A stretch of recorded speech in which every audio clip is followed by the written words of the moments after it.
name's James Mitchell, and this is my story. My name is Seth Lopez, and this is my story.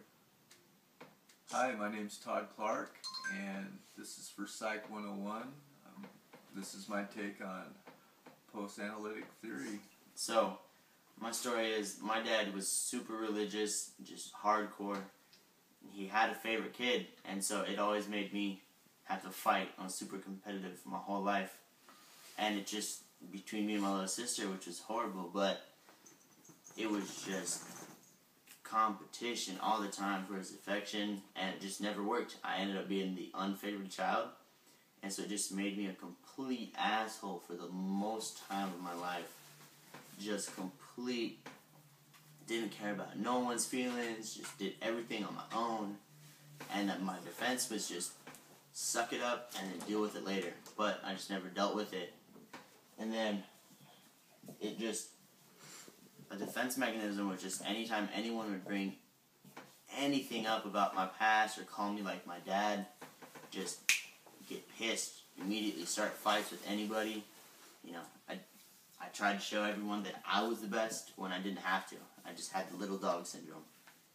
And it affected my relationships, but to the point where I figured out that I needed to change, otherwise I was just going to be a complete mess for the rest of my life.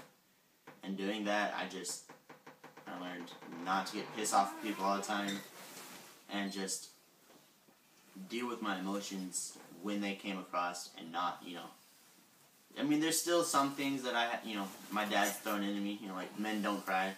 I still don't like to cry, but, I know I can talk about my emotions somewhat and not feel gay, and not feel horrible about it.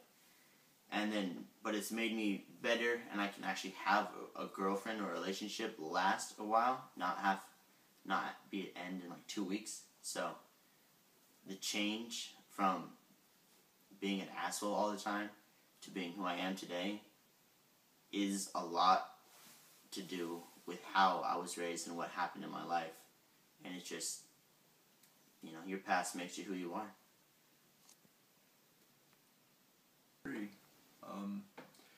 I think that my personality was shaped by my dad, and it had a deep impact on my life. My mom was very abusive when I was growing up, and we couldn't wait to be with my dad, because he would drop us off at our mom's and go to work, and it was just, we went through a divorce when I was about 10, and it really skewed my perception of women, and how I view women and how I treat women to this day. My dad had actually got into crime when I was about 13 or 14, and I just accepted that it's okay, and I ended up my butt in prison. And from the things that had happened in the past shaped who I am today, and I've been trying to get out of that and change my thinking, and I really relate to kids well, and animals. I love animals for some reason, and I think that it's because I don't like people that much, to tell you the truth. And that's all I have. I want to live with my grandmother because my parents came to the U.S. to look for a better life.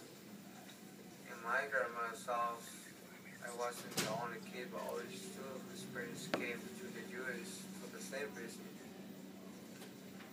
There were days I would hide in the house so I could cry and ask myself why the kind of situation was happening to me. I attended school with my other cousins who lived in the same house I did, and most of them were just so smart for school, unlike me, who would take one of the classes twice in order to pass them. Then when I turned 11 years old, my grandma took me to work in many mechanic shops, which I would end up quitting because of the bad way the people treated me in those shops. And in those mechanic shops, by the time I developed my personality, I became a little bad guy, and convinced myself that I didn't that I didn't need neither school nor a job. So I start wandering on the street and hang out with the wrong people who taught me bad things like alcohol, drugs, and worst of all, how to rob people. And through those 4 years that I was just wandering, I had good times and bad times where I learned many things about life. For example, the somewhere when I will get the money, the party time, all of my friends were there for me. But when I will face the difficult times, they were never there for me. So most of the bad moments, I just thought it wasn't my lucky day to be doing what I was doing. So I just kept doing the same thing because I didn't have nobody to tell me what was right from wrong. Instead, they showed me violence by beating me up most of the times. So through the time as I was growing up, I started to see things better and stop robbing people in the little town I was from because they will know my personality by now, and they didn't want me around them, including my family.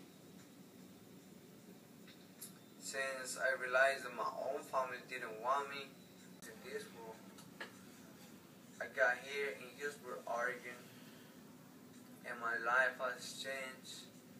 Now all I think about is to live a life without drugs and stop being the little bad guy who suffers only because he wants to.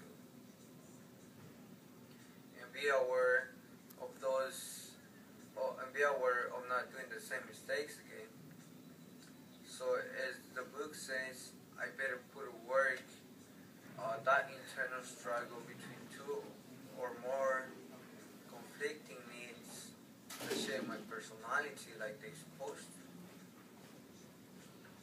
And for defense mechanism, I found myself more related to the word sublimation, because every time I want to go back to the things I used to do, I'd rather go play soccer or go to the gym to kill my anxiety.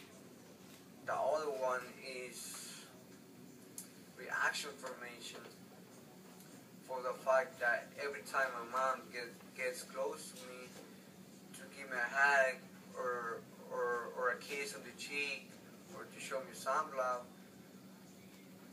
I always react in a negative way by telling her to get away from me,